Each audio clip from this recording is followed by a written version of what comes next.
ஓம் முருகா போற்றி போற்றி. என் அன்பு குழந்தையை, உன்னை தேடி நானாக வருவது இது 5வது முறை. இந்த வாய்ப்பையும் தள்ளிவிட்டு விடாதே, வருத்தப்பட்டு விடுவாய்.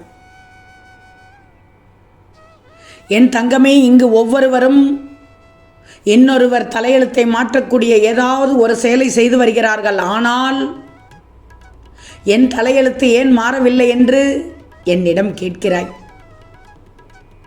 நீ செய்யும் ஒவ்வொரு செயலும் தினம் தினம் என்னென்ன மாற்றத்தை ஏற்படுத்துகிறது என்பதை கவனிச்சுக்கிட்டே வா. எதை நீ சரி செய்து இருந்தால் உனக்கு எந்த மாற்றம் கிடைத்திருக்கும் என்று யோசி. சரி, அது முடிந்து விட்டது, அது நடந்து முடிந்து விட்டது, இனி நடப்பதிலாவது அந்த தவறை செய்யாமல் இருக்கலாம் அல்லவா? ஆனால் மீண்டும் ஏன் அந்த தவறை செய்கிறாய்? பலமுறை நான் எச்சரித்து விட்டேன், பலமுறை நான் எச்சரித்து விட்டேன். கவனமாக இருக்கணும். இது 5வது முறை நான் எச்சரிக்கை செய்கிறேன். விழிப்புணர்வோடு இரு. மீண்டும் விழிப்புணர்வு இல்லாமல் மீண்டும் மீண்டும் அந்த தவறு செய்தால் நடப்பதை ஏற்றுக்கொள்ள வேண்டும். வேண்டாம் தங்கமே. நீ பேசும் பேச்சு, நீ செய்யும் செயல் அனைத்தையும் விழிப்புணர்வோடு கவனிச்சுப்பார். உன் தவறு புரியும், அதை மாற்று. நிச்சயம் உன் தலைவிதி மாறும். காலம் மாறிக்கொண்டு வந்து கொண்டிருக்கிறது. நீ லட்சியத்தை நோக்கி மட்டும்தான் நகரணும். சூழ்நிலை உனக்கு சாதகமாக இருக்கிறது. இப்போது அதை பயன்படுத்திக்கோ. நல்ல விஷயங்கள் செய்யும் போது மனமகிழ்ச்சியோடு செய். மற்றவர்கள் ஏதாவது சொன்னால் அதை அப்படியே விட்டுவிடு. வேண்டாம். நீ என்ன நினைக்கிறாயோ அதை செய். அதை மனதில் சுமக்க வேண்டிய அவசியம் இல்லை. சில கர்ம வினை குறைவதற்கு வாய்ப்பு கிடைக்கும், அதனை குறைச்சிக்கோ.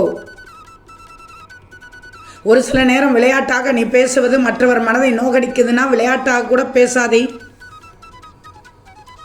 இந்த முருகன் அருளால் உன் லட்சியம் நிறைவேறுவதற்கான சூழல் அமைந்து விட்டது. இதை நம்பு. முருகனின் சத்திய வாக்கு, என் வாக்கு பொய்யாகாது.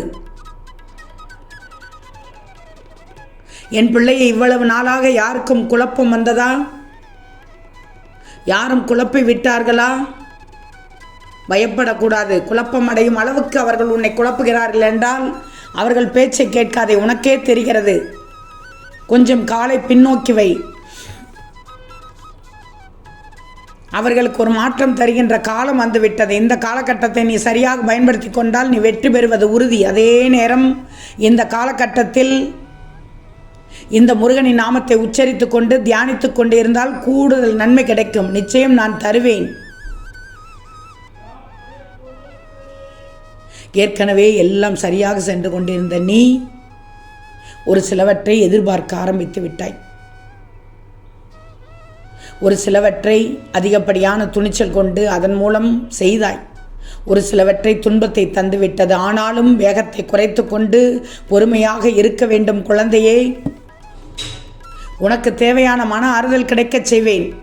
ஏதாவது மனதில் போட்டு குழப்பிக்கொண்டு இருக்கக்கூடாது. உன்னிடம் நான் ஏதாவது ஒரு வழியில் வந்து பேசுவேன். பேசி சொல்வதை செய். உன் மனம்தான் உனக்கு பிரச்சனை. முதலில் உன் வாழ்வில் உன்னிடம் இருப்பது எதுவோ அவைகளுக்கு நன்றி சொல்லி வா. நிச்சயமாக இல்லாதவைகள் உன்னிடம் தானாக வரும். அதற்காக கண்ணீர் வடிக்கக்கூடாது. உன் முகத்தை சிரிச்ச முகத்தோடு வச்சுக்கும். நல்லதே நடக்கும். அவமானங்கள், ஏமாற்றங்கள், தோல்விகள் நிலைகுலைந்து போகச் செய்து விட்டது உனக்கு. அப்படிப்பட்ட கால சூழ்நிலைகள், காரியத்தில் நஷ்டங்கள் வந்துவிட்டது. வஞ்சகர் சூழ்ச்சி செய்து விட்டார்கள்.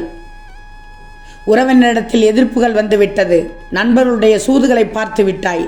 அன்பின் இழப்பை இழந்து விட்டாய். அன்பின் இழப்பை மட்டும்தான் இப்போது பெற்றுக்கொண்டிருக்கிறாய். இவையெல்லாம் மாறுவதற்கு வாழ்க்கையில் அன்றாட நிகழ்வுகள் இதுபோன்ற போராட்டங்களை எல்லாம் மன உறுதியோடு துணிச்சலோடு எதிர்கொள்கிற மனிதன் நீ.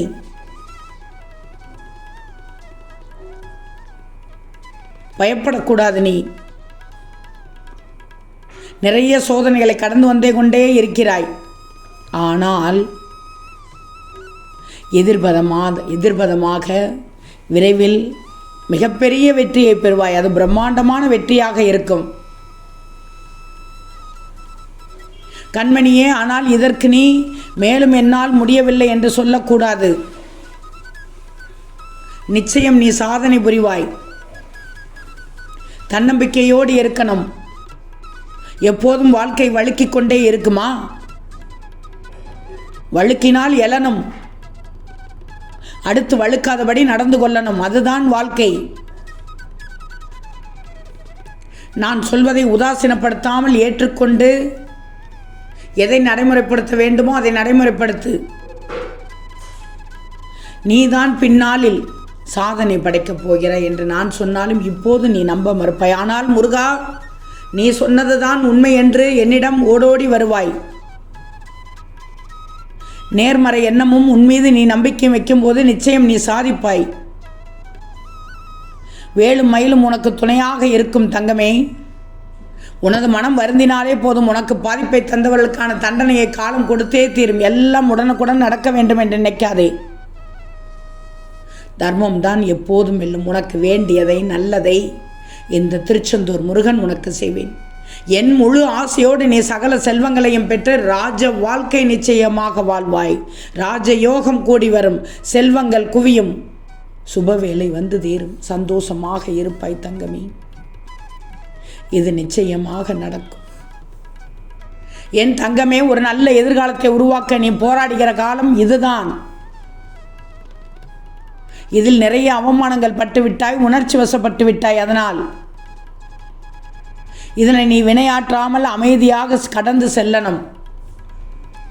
மற்றவர்கள் உன்னை குறைத்து மதிப்பிட்டாலோ அல்லது தவறு செய்யாமல் விமர்சித்தாலோ அந்த நேரம் நீ உணர்ச்சி வசப்பட்டு நடந்தால் நீ மாய வலையில் சிக்கிக்கொள்வாய். சொல்வதை கேட்டுக்கோ. கவனம் தங்கமே. அப்ப நான் உனக்கு முன்கூட்டியே அறிவுரை வழங்குவேன். உன் மனதை சிக்க வைக்கும் சூழல் முயலும்போது உன்னை சிக்க வைக்க நினைக்கும் மாயவலை, அதை புரிந்து கொண்டு அமைதியாக இருந்துவிடு. உன்னால் முடிந்ததை குறைவின்றி செய். முருகன் என்னை அறிவார் என்றால் மற்றவர் விமர்சனங்களை கடந்து செல்ல முடியும் என்று நம்பு. உன் விமர்சனம் வெற்றியாக மாறும். இந்த முருகன் சொல்வதை கேள். அதனால் தான் சொல்கிறேன், நான் சொல்வதை கேட்டுக்கொள்ளணும் என்று நிறைய முறை தட்டிவிட்டு சென்று விட்டாய். இது 5வது முறையாக வந்திருக்கிறேன். அதுவும் உன் முருகன் நானாக தேடி வருகிறேன். நான் சொல்வதை நீ கேட்கணும். கேட்டால்தான் நீ என் பிள்ளை, முருகனின் பிள்ளை, தங்கப்பிள்ளை. எச்சரிக்கையாக கவனமாக இருக்கத்தானே நான் சொல்கிறேன். எந்த நேரத்தில் எதை செய்யணும் எதை செய்யக்கூடாது என்று தானே எச்சரிக்கிறேன். வேறு என்ன சொல்கிறேன்? என் பிள்ளைக்கு நல்ல எதிர்காலம் இருக்குது என்று தானே சொல்கிறேன். ஏன் முருகனை நம்ப மாட்டேங்கிறாய்? ஒரு சில நேரம் என்னை கடிந்து கொள்கிறாய், என் மீது கோபப்படுகிறாய்.